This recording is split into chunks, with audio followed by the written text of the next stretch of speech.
नमस्कार दोस्तों, मैं नितेश कनव आप सभी का स्वागत करता हूं वर्शिम एकेडमी के ऑनलाइन प्लेटफॉर्म पर। सभी को राधे राधे, सभी को राम राम, जय हिंद, जय भारत। तो जल्दी से आ जाइए सभी प्यारे बच्चे। तो आज हम बात करेंगे एक नया चैप्टर जिसका नाम है मोशन।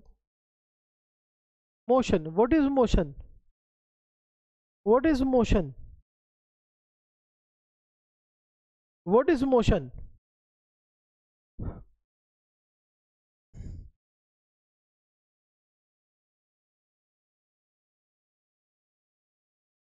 व्हेनेवर, देखो, एक तो सबसे मेन बात, जो मोशन होता है वो या तो दो बॉडी के रिस्पेक्ट में होता है या समय के रिस्पेक्ट में होता है। ठीक है। when when an object when an object displaces from its initial position to final position, when an object displaces from its initial position to final position with respect to time, then the body is said to be in motion. Then the body is said to be in motion. Then the body is said to be in motion. Then the body is said to be in motion. Then the body is said to be in motion. ठीक. Then the body is said to be in motion.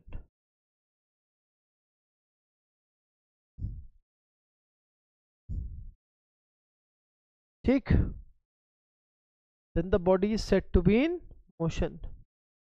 ठीक है, कोई दिक्कत? चलिए, father of mechanics किसे कहते हैं? Father of mechanics, father of mechanics किसे कहते हैं? तो फादर ऑफ मैकेनिक्स है सर आइजैक न्यूटन। क्यों कहते हैं? क्योंकि इन्होंने लॉज ऑफ मोशन दिए थे। कौन से law of motion? Second and third. First किसने दिया था? गैलीलियो गैली ने, लेकिन एक्सप्लेन इन्होंने किया था। ठीक है, तो लिखेंगे first law of motion given by Galileo Galilei and explained by Newton. Explained by Newton. And explained by Newton. ठीक, and explained by Newton. कोई दिक्कत? होता क्या है फर्स्ट लॉ? फर्स्ट लॉ को लॉ ऑफ इनर्शिया भी कहते हैं। First law of motion also called law of inertia, also called law of inertia, also called law of inertia। होता क्या इनर्शिया? ये कहता है कि जब तक कोई बॉडी रुकी हुई है तो वह रुकी हुई रहेगी जब तक उस पर कोई एक्सटर्नल फोर्स लगाकर चलाया ना जाए, और अगर कोई वस्तु चल रही है तो वह तब तक चलती रहेगी जब तक उसको एक्सटर्नल फोर्स लगाकर रोका ना जाए। ठीक, तो क्या है ये? whenever the body is at rest, always at rest, unless and until external force is applied to it, or vice versa, or vice versa, और वाइसे वर्सा। ठीक, समझ में आया यहां तक? क्या कह रहा है कि जब तक कोई बॉडी रुकी हुई है तो वह तब तक रुकी हुई रहेगी जब तक उस पर कोई बाहरी बल लगाकर चलाया ना जाए, और वाइसे वर्सा। ठीक, अब इसके बिहाफ पर मैं 7 से 8 एग्जाम्पल्स लिखवाऊंगा, उससे बाहर आपके पेपर में कुछ नहीं आएगा। बोलो राधे राधे।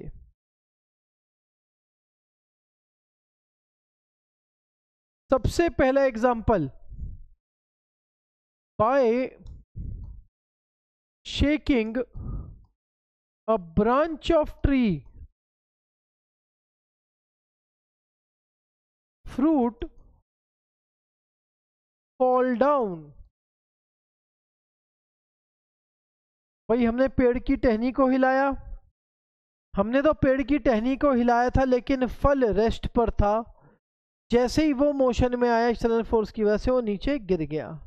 पेड़ की टहनी को हिलाने पर फल नीचे गिर जाता है जड़त्व के कारण। By shaking a branch of tree fruit fall down due to inner.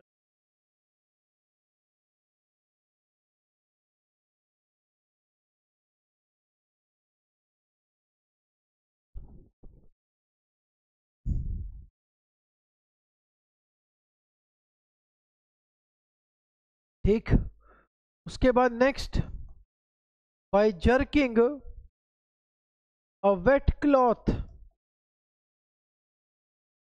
water is removed, water is removed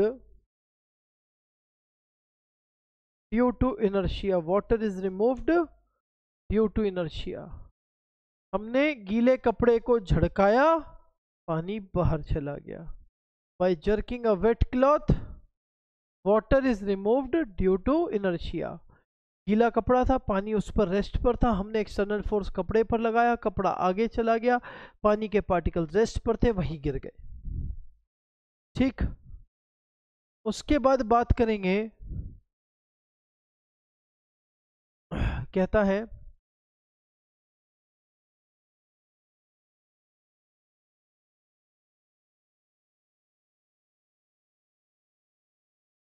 journey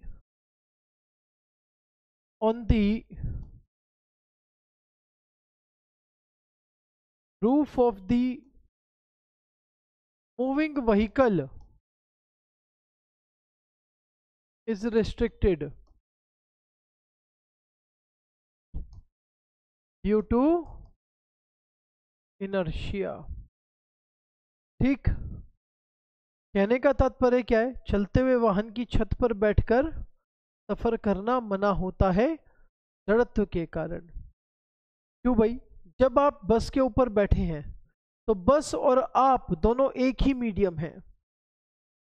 ठीक है, बस के रिस्पेक्ट में तो आप रुके हुए हैं, लेकिन अर्थ के रिस्पेक्ट में आप उतनी ही तेजी से चल रहे हैं जितनी तेजी से बस चल रही है। और अगर बस वाले ने एकदम से ब्रेक मारा तो अर्थ के रिस्पेक्ट में तो आप चल रहे हैं, आप नीचे टप्पा खा जाएंगे। ठीक, बाय बोर्डिंग और deboarding from a moving vehicle, from a moving vehicle, person run a distance in the direction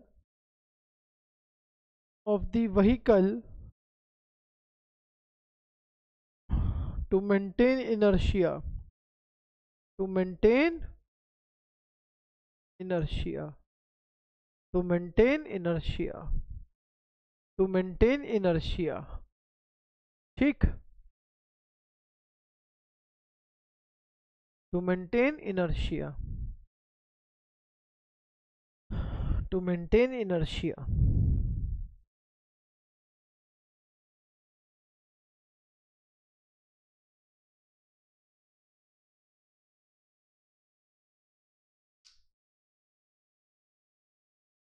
ठीक, देखिए वही सेम चीज, जब आप मान लो चलती हुई बस में है तो बस के रिस्पेक्ट में तो आप रुके हुए हैं, लेकिन अर्थ के रिस्पेक्ट में आप उतनी तेजी से चल रहे हैं जितनी तेजी से बस चल रही है। ठीक है, जैसे ही बस आप उतरने की कोशिश करें चलते हुए वाहन में से, आपको उसकी निर्धारित दिशा में भागना पड़ेगा, क्योंकि बस अर्थ के रिस्पेक्ट में तो आप चल ही रहे हैं। ठीक है, फिर आप एक्सटर्नल फोर्स लगाएंगे, धीरे धीरे आप रेस्ट पर आएंगे।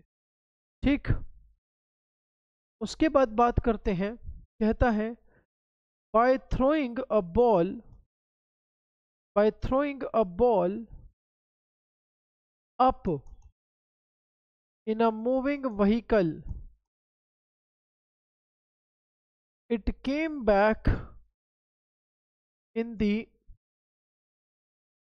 direction of the vehicle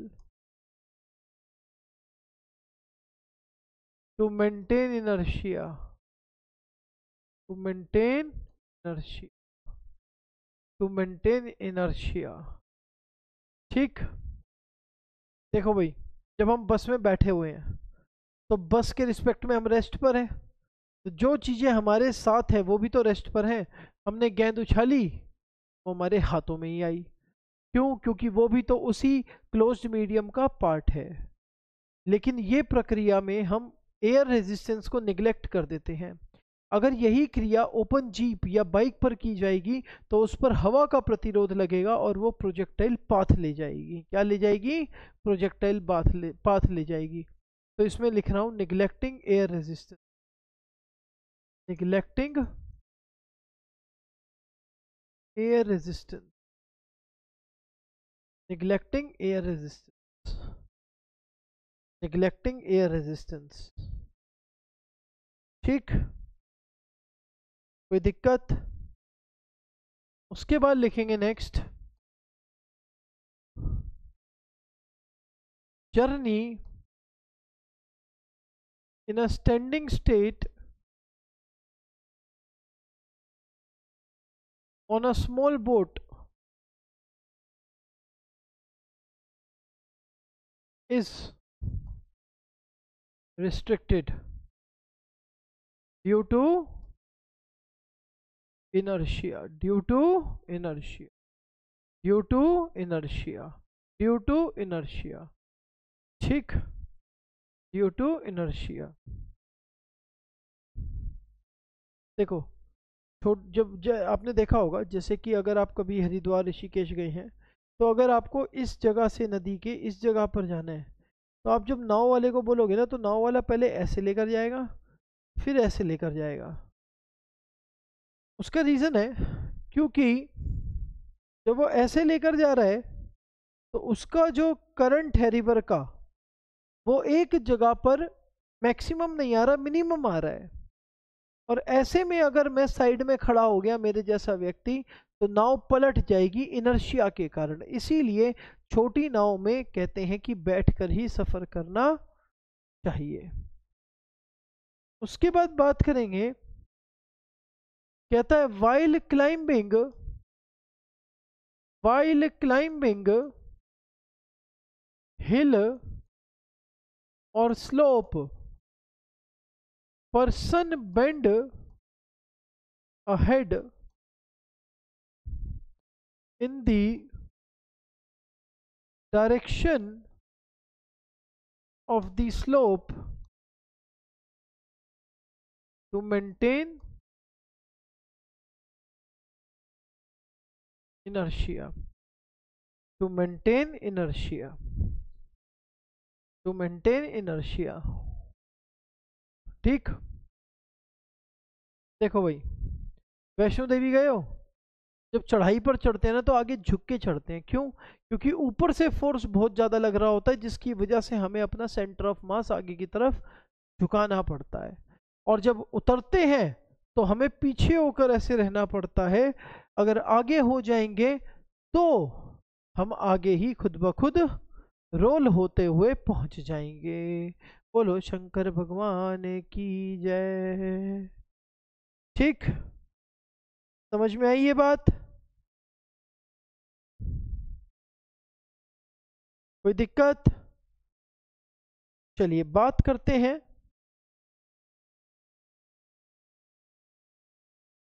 second law of motion. Second law of motion क्या कहता है ये?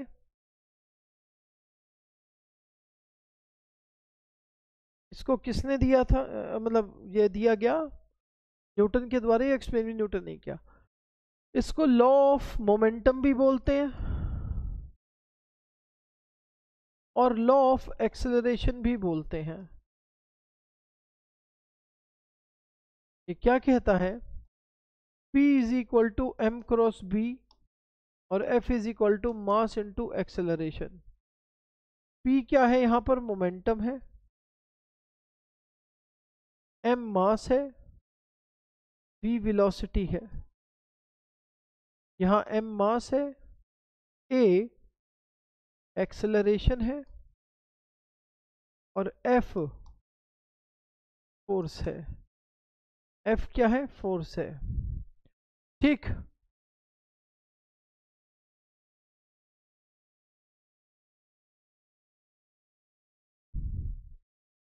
चलिए बात करते हैं। देखिए यहां दोनों में मास कॉमन आ रहा है। What is mass? देखो वेट क्या है? जो समय, जो जगह के अनुसार परिवर्तित हो जाए। मास क्या होता है? मास कभी भी चेंज नहीं होता। मास कभी भी चेंज नहीं होता।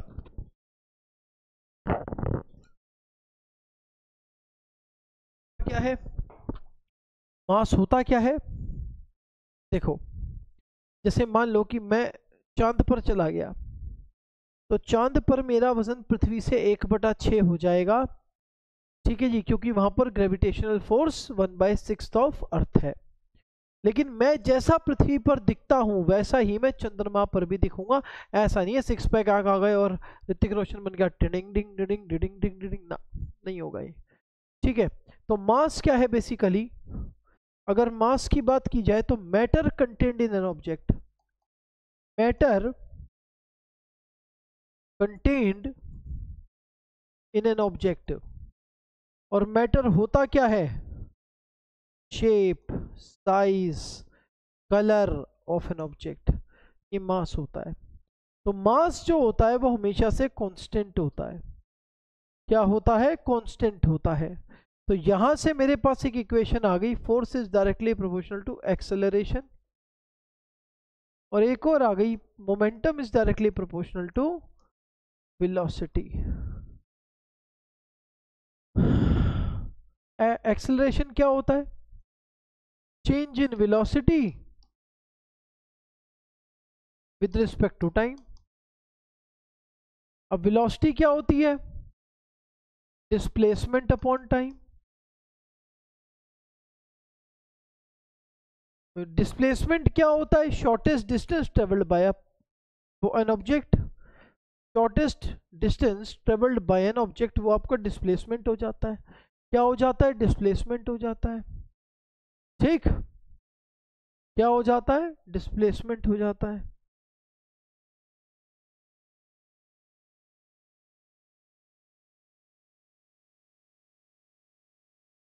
ठीक, अच्छा जी। मोमेंटम क्या होता है? देखो भाई, जैसे कि मैंने एक पंखे को चलाया, वो धीरे धीरे चलेगा, फिर मैं बंद करूंगा ना तो वो धीरे धीरे ही रुकेगा। तो यानी कि उसकी वेग की वजह से, वेलोसिटी की वजह से उसके अंदर अपनी एक वेलोसिटी आ गई, वो मोमेंटम कहलाता है। ठीक, अब आप यहां से एक रिलेशनशिप देख रहे हो क्या? Force is directly proportional to acceleration which is inversely proportional to time.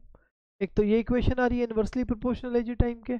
एक यहां से ये भी तो आ रही है, P is directly proportional to V which is inversely proportional to time, which is inversely proportional to time. ठीक, ये चीज आई समझ में?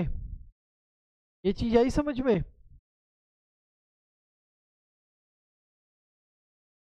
ठीक, इसके एग्जाम्पल की बात करेंगे तो देखिएगा, समझिएगा इसको। कहता है when a fielder catches a ball, catches a ball, they move their hand back to reduce the hurt of the player। अब उसने ऐसा क्यों किया? कोई बॉल आ रही थी, यहां भी कैच कर सकता था, उसने हाथ पीछे की तरफ क्यों खींचे?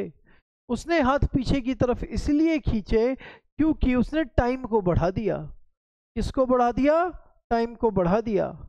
जिससे क्या हुआ? वेलोसिटी कम हो गई। वेलोसिटी कम हो गई तो मोमेंटम कम हो गया, ठीक है। या फिर मैं कहूं कि टाइम बढ़ गया तो एक्सेलरेशन कम हो गया, एक्सेलरेशन कम हो गया तो फोर्स भी कम हो गया, जिसकी वजह से खिलाड़ी को चोट नहीं लगेगी, ठीक। उसके बाद कहता है when a fast bowler throws a ball, when a fast bowler throws a ball they run very fast before throwing a ball to increase speed of the ball, to increase speed of the ball. When a fast bowler throws a ball, they run very fast before throwing the ball to increase the speed of the ball। भाई गेंदबाज भागता हुआ आ रहा है तो ball उसके हाथ में है, जितनी तेजी से बॉलर भाग रहा है, ठीक है, उतनी स्पीड उस बॉल में भी आ गई है, जिसकी वजह से क्या होगा, जब वो उसको और तेजी से फेंकेगा फोर्स लगाकर तो उसकी गति बढ़ जाएगी, ठीक। उसके बाद तीसरा है at the place of high jump और long jump, at the place of high jump और long jump either a land is digged or cushion is placed to reduce hurt of the player, to reduce hurt of the player। भाई देखो वो भागता हुआ आया, उसने कूदा, गद्दा नीचे दब गया, टाइम गैप बढ़ गया, टाइम बढ़ने से वही सेम चीज, एक्सेलरेशन कम हो गया, फोर्स कम हो गया, उसकी टांग नहीं टूटेगी। कहता है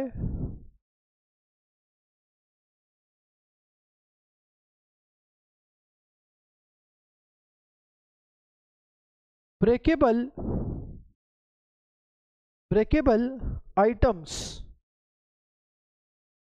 kept in husk और थर्माकोल, kept in husk और थर्माकोल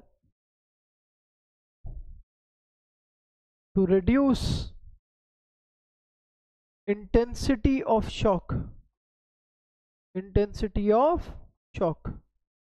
देखो भाई जैसे कई बार आप कटलरी आइटम्स लेने जाते हो, चाकू, प्लेट व्लेट, अगर वो आपके हाथ से गिर जाए तो टूट जाएगी, तो इसलिए वो क्या करता है, पहले थर्माकोल में रखता है, फिर बबल रैप लपेटता है, घास फूस डालता है, फिर पेपर लपेटता है, बहुत सारे एक गद्दा सा बनाकर आपको दे देता है।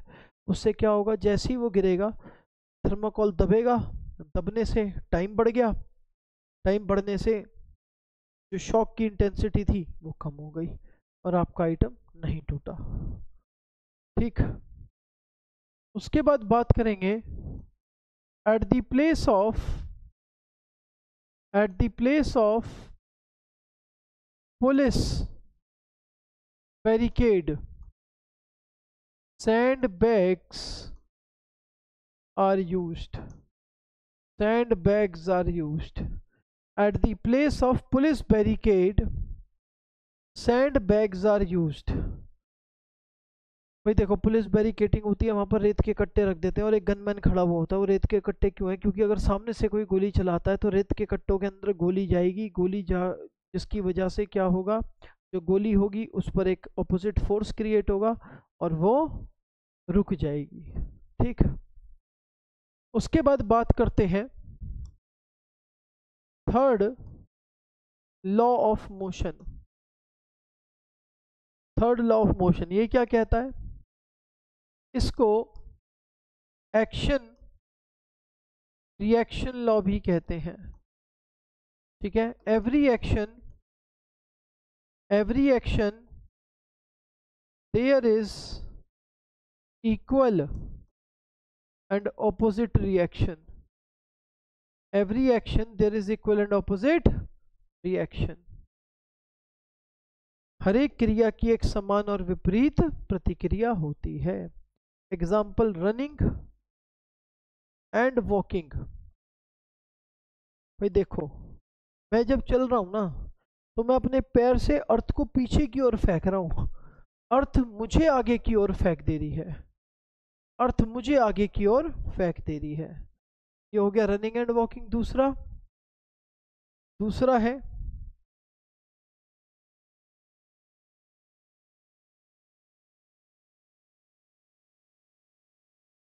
दूसरे की बात करेंगे, रनिंग एंड वॉकिंग हो गया। उसके बाद दूसरा एग्जांपल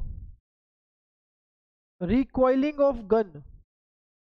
रिकॉइलिंग ऑफ गन या फिर रिकॉइलिंग ऑफ गन या फिर फायरिंग ऑफ बुलेट। बात एक ही है, फायरिंग ऑफ बुलेट।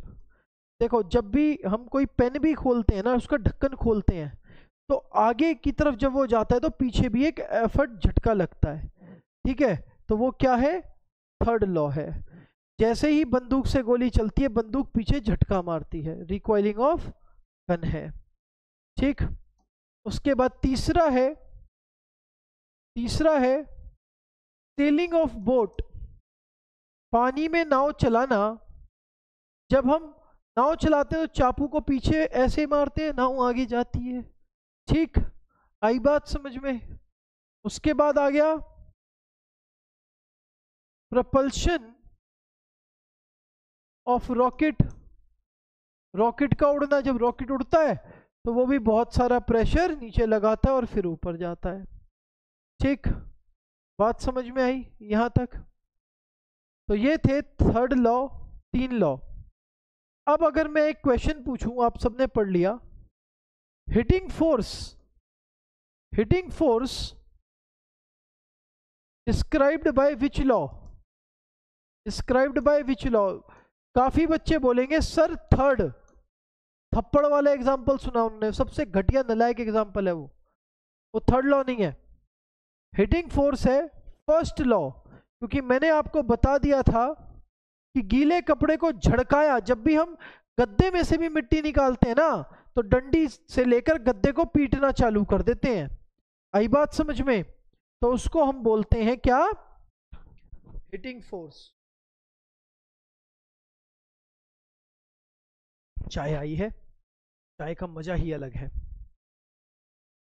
तीन डपाक डमडम। अच्छा, लिमिटेशन क्या है थर्ड लॉ की? ये यही तभी लगेगा when a body, when a mass of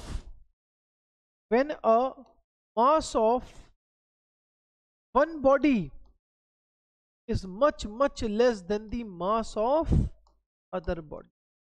एक बॉडी का मास जब दूसरी बॉडी से बहुत ज्यादा होगा तभी लगेगा ये।